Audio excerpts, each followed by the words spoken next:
All right, I'm going to explain it this way. If you listen to people who live around here, it's Matson. If you listen to the Chicago News or even communiques from the village, it's Madison. And I am going to intentionally mispronounce the names of all these towns to bother the kinds of people that leave shitty YouTube comments about these things. All right, hello, welcome to another adventure in the Calumet Wilderness with Sam Love. I am your host, Sam Love. Yeah, we are out here on the Calumet Fringe. I am walking along the old plank road trail. Just made my first visit out here last week. Immediately fell in love with this trail. So I wanted to come back out, see a few parts that I wasn't able to get to last week. Yeah, glad to have, ooh, that's croaky there. Let's try that again. Yes, glad to have you with for this adventure. We are out here on what historically would have been the far southwest fringe of the Calumet watershed. We are out here near Butterfield Creek. Butterfield Creek is a tributary of Thorn Creek, which is a tributary of the Little Calumet. You know how the whole thing goes. If you don't, I've got some old episodes where it's all explained. Also, one of those old episodes, if I am remembering correctly, one I did about Thorn Creek, somebody in the comments said, well, hey, Butterfield Creek. It was years ago.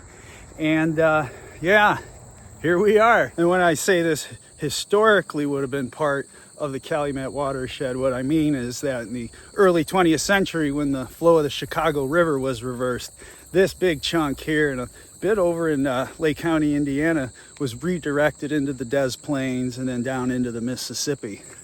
So historically, this would have been a continental divide. Everything going into Butterfield Creek here would end up in the Great Lakes, and then everything going into Hickory Creek, so close to us here, they're almost parallel, it seems, at points. All that would end up ultimately going down the Mississippi.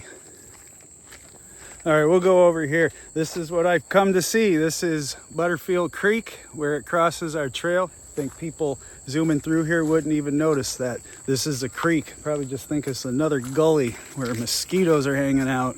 And yeah, probably are. So even though this trail gets a fair amount of users, I don't think too many people are stopping to look at the creek there. All kinds of little critters, at least some frogs and toads, maybe some birds, God knows what else. Very bothered by my presence there. You can hear them jumping off. But yeah, this is about as far south and west as this historical watershed would have gone. The Butterfield Creek flows west from this preserve. Makes this hairpin turn, not quite a hairpin turn, to the northeast, about 45 degrees there. And all in all, it's about 15 and a half miles up to its convergence with Thorn Creek, up in the Glenwood Woods.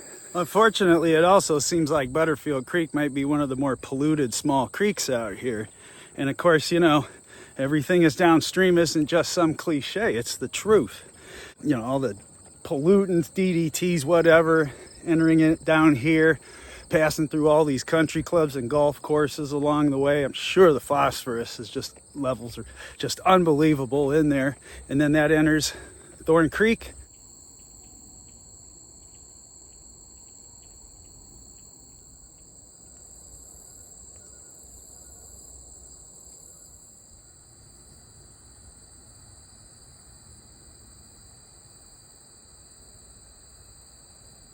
Yeah, so I was on this trail last week, started in Park Forest and made my way west.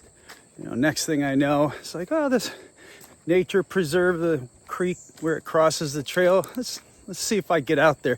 Next thing I know, it's 5 miles on, which means I got to turn around and do 5 miles back. But I really didn't notice.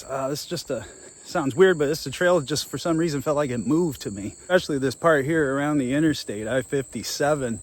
You get these different generations of sprawl out here, and even the first obsolescence sprawl with this target, this mall here. So yeah, interesting place to contemplate things. Very much on the end of things here.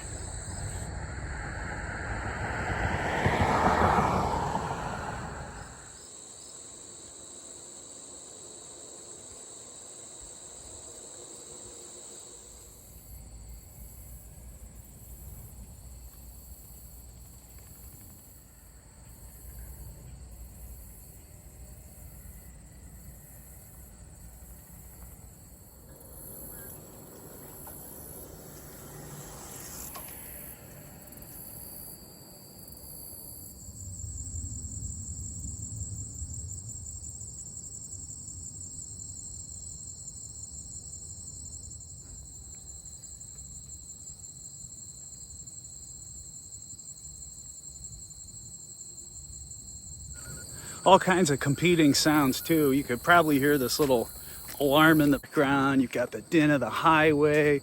There's some production noises, but there's also all the birds out here, the wind blowing through the native flowers, a lot of insect life.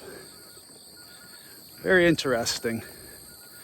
Nice and open.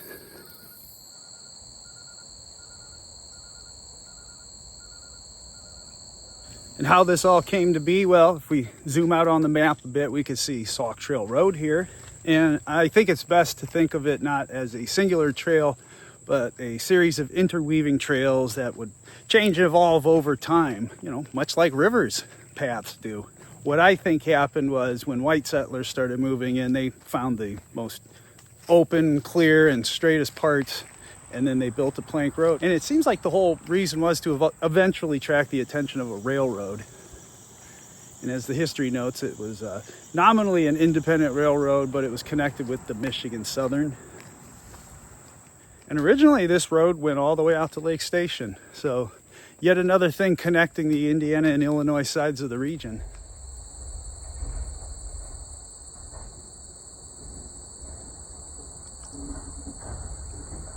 It was back in the great year 1977, 5 years after this railroad had been completely closed down, that local residents began to organize to get this as an official trail.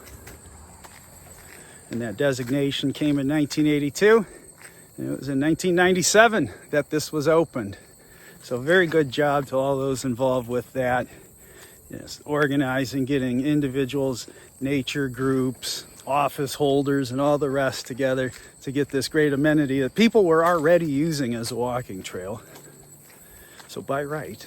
Well, there's a very good history of the Old Plank Road and the Old Plank Road Trail on their website. So please check the description for that. Go there after checking this video out. A lot of this trail is just hedgerow on either side, but on a bright, sunny, warm day like this, it's actually kind of merciful to have some shade. And then you get out into these beautiful flowered open areas. Just visually, it's an interesting trail. It doesn't seem like it would be. Sort of these unused nether regions between all these south suburban communities. But obviously a lot of local residents saw what the worth was all those decades ago. Shit, oh, decades, half century now. Ooh, we're all getting on, aren't we?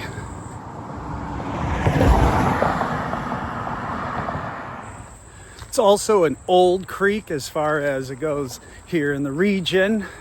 Starting up here in the Valparaiso moraine, we know it is then older than any of the other water bodies that are to the north. Well, somewhere back in there is Butterfield Creek. Can't really see through, no animal trails. Looks like a steep drop, so I'm not even gonna try. So maybe a better view in the winter time. Yeah, and just back there beyond that way would be Hickory Creek. So it just shows you how many watersheds start in this area up here. It's a high part of the Valparaiso moraine here on the Illinois side.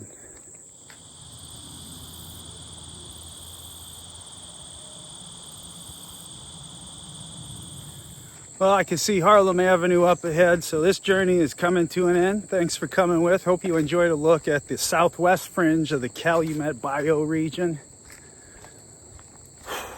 Definitely noticing the first fall colors. Seem like they're a bit early this year. I don't know, what do you see? I got some fall color up here though. Oh, Nelly. We're all just getting on in age.